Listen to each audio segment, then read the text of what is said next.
Okay, this slide will make nothing right out of that. Okay, who would like to be the moderator? Oh, yes. It is.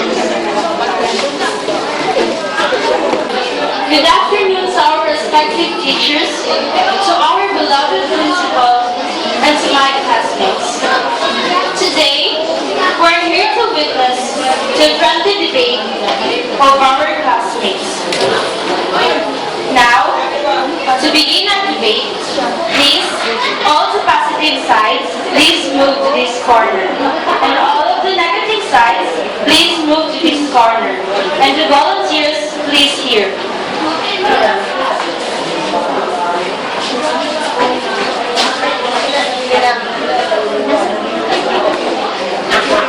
Our topic is about FOIL method. As we all know, FOIL method is one of the many methods used in mathematics, especially by our grade 8 students. Now, to start our debate, let's first shake hands with our opponents as a sign of peace.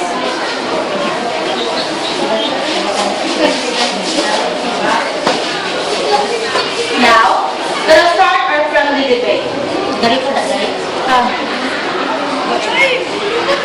Now, let me introduce you to our positive side. Angeli S. Diego, Eliza Caballero, Nikki Bagera, Berlin Grace Banal, and Kay Frontera. And our negative side, Nicole Angela Rosao, Shaira Digala, Algin Nunez, Hurley Queen Olaner, and Janica Maxine Pomperada. And our volunteers, Angel May Mulero and Angel K. Malinaw. Now, for our MC, or for the head of our program, me, Olivia Antoinette Ermicharet.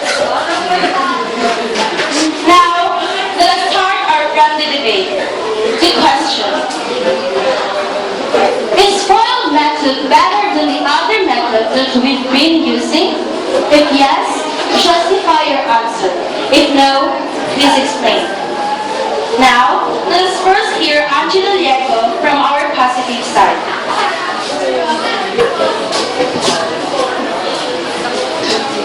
Yes, because FOIL method is easier than the other method. FOIL method has it easy to understand direction so that we can understand it well. Now, to our negative side, by Hurley Queen Olaner. Of course not. FOIL method is not easy. It has a lot of directions to follow. It's better to use other method than that method that we use for us. So our positive side by the Biera. No, that's why.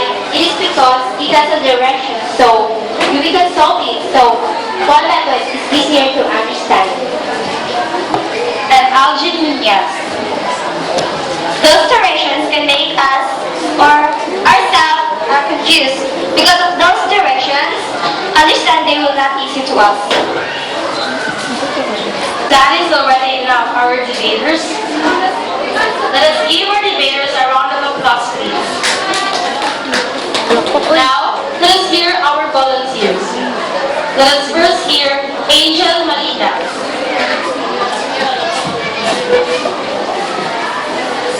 Good morning, teachers. When you were in grade 9, you can use a FOIL method. So you solve the problem easily by doing it step by step. So that I will favor a positive side. And Angel Molero. Ibalik mo sa Naomi yan. In this debate, both sides give their opinion about the FOIL method. The negative side, they're right that it's better to use a method that we've been student and we've been used for since we are in grade 12 and we've been used for a long time. But most importantly, in positive side, they are also right and it is better to discover a new method and it's better to, for me, it's better to use the soil method because it's easier to understand. Because in its name, it has a direction. We can see the direction in its name. So for me, I prefer for the positive sides because for me, they are most right. Thank you for our volunteers. Please let us give them a round of applause, please.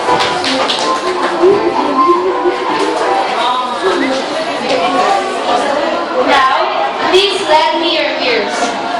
Now, reflection. Mathematics is used every day in schools, offices, stores, and many more.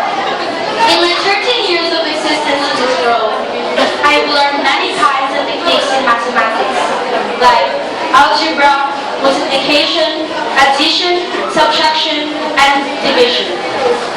In my grade today, I have learned almost all the reasons why mathematics is so important. I also learned that not all students like or love math. Some think mathematics is hard. Some also think mathematics is fun. But we all know mathematics can help us succeed in our studies and in our life. In our today's debate, I have learned that not all grade 8 students like to use the FOIL method. Some think it's hard, and some think it's easy. But for me, FOIL method is the easiest method to understand. As a grade 8 student, I would like to thank my math teachers for they have taught me how mathematics is used. Thank you everyone for coming and listening to our debate. Take care and God bless. Have a good day everyone.